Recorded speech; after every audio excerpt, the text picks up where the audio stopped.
வணக்கம். யாழ்சிரியின் இரவு நேர பிரதான செய்திகளோடு இணைந்து கொள்ளுகிறான் மகளினி கமலநாதன். முதலில் தலைப்புச் செய்திகள். ஜனாதிபதி பொது மன்னிப்பில் விடுவிக்கப்பட்டவருக்கு 7 ஆண்டுகள் சிறை தண்டனை. வெளிநாடுகளில் பதுங்கியுள்ள 67 இலங்கையர்களுக்கு இன்டர்போல் சிவப்பு அறிவிப்பு. தெகுவளி துப்பாக்கிச்சூடு முயற்சியில் ஈடுபட்டவர் சுட்டுக் கொலை. சுற்றுலா மேம்பாட்டுக்காக 40 நாடுகளுக்கு விசா கட்டணம் தள்ளுபடி இலங்கை அரசு. பாலஸ்தீன அரசை அங்கீகரிப்பதாக பிரான்ஸ் அறிவிப்பு. செப்டம்பரில் உத்தியோகபூர்வ வெளியீடு. இந்தியாவின் ராஜஸ்தான் பாடசாலை கட்டிடம் இடிந்து விழுந்து 4 சிறுவர்கள் உயிரிழப்பு, 40 பேர் சிக்கினர். தொடர்பான விரிவான செய்திகள். ஜனாதிபதி பொது மன்னிப்பின் கீழ் அனுராதபுர சிறைச்சாலையில் இருந்து சட்டவிரோதமாக விடுவிக்கப்பட்ட டவுல்ஷம் அதுல திலகரத்னவுக்கு 7 ஆண்டுகள் கடூழிய சிறை தண்டனை விதிக்கப்பட்டுள்ளது. போலியான ஆவணங்களை தயாரித்து வங்கி ஒன்றிலிருந்து 3.5 மில்லியன் ரூபாவை முறைகேடாக பெற்று அந்த பணத்தை தவறாக பயன்படுத்திய குற்றச்சாட்டின் அடிப்படையில் அனுராதபுரம் மேல் நீதிமன்ற நீதிபதி நளின் டி ஹெவாவசத்தினால் இந்த தீர்ப்பு வழங்கப்பட்டுள்ளது. வங்கியிலிருந்து பணம் பெறுவதற்காக போலி ஆவணங்களை தயாரித்த குற்றத்திற்கு 5 ஆண்டுகளும், பெறப்பட்ட பணத்தை முறைகேடாக பயன்படுத்திய குற்றத்திற்கு மேலும் 2 ஆண்டுகளும் கடூழிய சிறை தண்டனை விதிக்கப்பட்டுள்ளது. இந்த வழக்கின் வாதியான வைத்தியர் SWA காமினி விபலானத்துவுக்கு 4 லட்சம் ரூபாய் இழப்பீடு வழங்குமாறு நீதிமன்றம் உத்தரவிட்டுள்ளது. மேலும் இந்த இழப்பீட்டை செலுத்த தவறினால் மேலும் 10 மாதங்கள் கடூழிய சிறை தண்டனை விதிக்கப்படும் எனவும் இந்த தீர்ப்பில் குறிப்பிடப்பட்டுள்ளது. நாடு கடந்த குற்றவியல் வலையமைப்புகளுக்கு எதிராக தீவிர நடவடிக்கையின் ஒரு பகுதியாக வெளிநாடுகளில் மறைந்திருக்கும் 67 இலங்கையர்களுக்கு சர்வதேச காவல்துறையின் சிவப்பு அறிவிப்பு அனுப்பப்பட்டுள்ளதாக பொதுமக்கள் பாதுகாப்பு அமைச்சர் ஆனந்த விஜயபால அறிவித்துள்ளார். இவ்வாறு கைது செய்ய உத்தரவிட்டுள்ள நபர்களில் சிலர் போலி கடவுச்சீட்டுகளை பயன்படுத்தி கண்டறிதலை தவிர்க்க முயற்சிப்பதாகவும், இதனால் அவர்களின் சரியான இருப்பிடத்தை கண்டுபிடிப்பது கடினமாக இருப்பதாகவும் அமைச்சர் தெரிவித்துள்ளார். இருப்பினும் அவர்களில் பலர் தற்போது எந்தெந்த நாடுகளில் பதுங்கியிருக்கின்றார்கள் என்பதை புலனாய்வுத்துறை வெளிப்படுத்தியுள்ளதாகவும் அவர் குறிப்பிட்டுள்ளார். அவர்களை கைது செய்து நாடு கடத்துவதை எளிதாக்குவதற்காக இலங்கை அரசாங்கம் தற்போது அந்த நாடுகளின் வெளியுறவு அமைச்சர்களுடன் நெருக்கமாக பணியாற்றி வருகின்றது.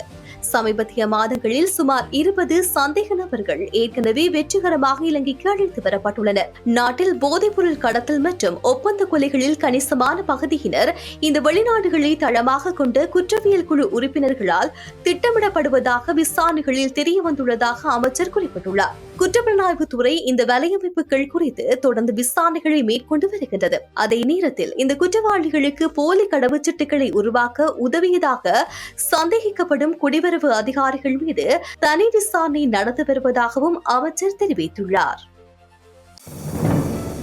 தெகுவளி ரயில் நிலையத்துக்கு அருகில் துப்பாக்கிச்சூடு நடத்தும் முயற்சியில் ஈடுபட்ட துப்பாக்கிதாரி இன்று அதிகாலை போலீஸ் சிறப்பு படையினரால் சுட்டுக் கொல்லப்பட்டுள்ளார். காவல்துறையின் தகவலின்படி ஹகாதுடுவ பகுதியில் சிறப்பு படையினர் சோதனை நடவடிக்கையில் ஈடுபட்ட போது ஒரு கைவிடப்பட்ட வீட்டில் சந்தேக நபர் மறைந்திருந்ததை கண்டுபிடித்துள்ளனர். அப்போது சந்தேக நபர் அதிகாரிகள் மீது துப்பாக்கிச்சூடு நடத்தவே சிறப்பு படையினரும் பரஸ்பர துப்பாக்கிச்சூட்டை நடத்தியுள்ளனர்.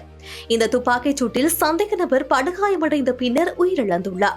இந்த சம்பவத்தின் போது ஒரு சிறப்பு படை அதிகாரி காயமடைந்ததாகவும் கொழும்பு போதனா மருத்துவமனையில் அனுமதிக்கப்பட்டுள்ளதாகவும் தெரிவிக்கப்படுகின்றது.